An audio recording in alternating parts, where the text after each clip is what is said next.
KKR से मिली शर्मनाक field পেয়ে রুলা দিয়া মেরে মাহিকো তুমনে ইয়ার। হ্যাঁ বন্ধুরা, কালকের ম্যাচে লজ্জাজনক হার স্বীকার করলো মহেন্দ্র সিং ধোনির সিএসকে দল। চেন্নাইকে চেন্নাইয়ের মাঠে গিয়ে হারানো এত বড় মার্জিনে কেকেআর এর কাছে একটা স্বপ্নের মতো থাকলেও চেন্নাই সুপার কিংস এর ফ্যান এবং চেন্নাই সুপার কিংস এর টিম ম্যানেজমেন্টের কাছে কালকের রাতটা কিছু দুঃস্বপ্নের থেকে কম ছিল না। তাহলে বন্ধুরা, আজকের ভিডিওতে এমএস ধোনি পোস্ট ম্যাচ কনফারেন্সে কি বললেন সেটা সম্পর্কে জানবো। কিন্তু বন্ধুরা, তার আগে তোমরা কি মনে করো আইপিএল থেকে কে আগে রিটায়ারমেন্ট নেবে, এমএস ধোনি না বিরাট কোহলি? তোমার মতবাদ অবশ্যই কমেন্টে জানাও। তাহলে ম্যাচের পর মহেন্দ্র সিং ধোনি কি বললেন সেটা আমরা জানবো। তার আগে কালকের ম্যাচটাকে একটু রিকল করে নেওয়া যাক। টসে জিতে কেকেআর প্রথমে বোলিং চুজ করে ব্যাটিং করতে নেমে সিএসকে এর ব্যাটসম্যানরা কেউই টিকতে পারে না কেকেআর এর ঝোড়ো বোলিং এর সামনে। কালকের ম্যাচে সিএসকে দের ব্যাটসম্যানদের দ্বারা করা সর্বোচ্চ রান হলো যেটা করেছেন শিবম দুবে।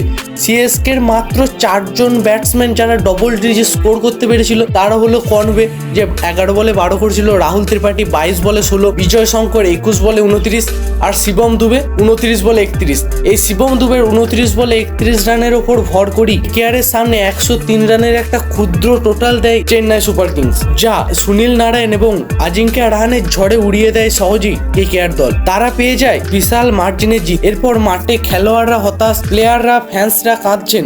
এটা অনেকটা হতাশারই বটে। ম্যাচের পরে এমএস ধোনিকে সিএসকে এর হারের কারণ জানতে চাইলে তিনি বলেন, আজকের ম্যাচের হারার দায় আমি কোনো একজনের ওপর চাপাতে চাই না। আজকের গোটা টিম আমাদের খারাপ খেলেছে। আমি হতাশ যে আমরা একটা ফাইটিং টোটাল অ্যাচিভ করতে পারিনি। তিনি আরো বলেন, খেলার মধ্যে হার জিত লেগেই থাকে, আজকেও তার অন্যতা হয়নি। আমরা কামব্যাক করব পরের ম্যাচ থেকে সিএসকে একটা মডিফাইড প্লেইং ইলেভেন নিয়ে।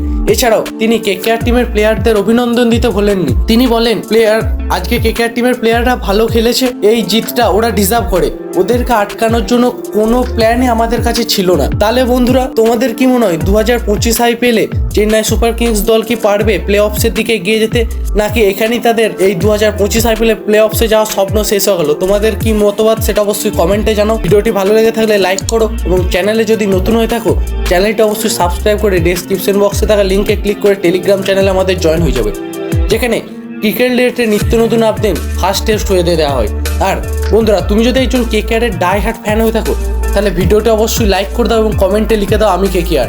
আর তোমার মতো একজন কেকেআর এর ডাই হার্ট ফ্যানের কাছে আমাদের চ্যানেলের লিঙ্কটি অবশ্যই শেয়ার করে দাও। তুমি যেভাবে কেকেআর রিলেটেড সমস্ত আপডেট সবার আগে পাচ্ছ, সেও যেন কেকেআর রিলেটেড সমস্ত আপডেট সবার আগে পায়। তাহলে আজকে এই পর্যন্তই থাক বন্ধুরা। জয় হিন্দ।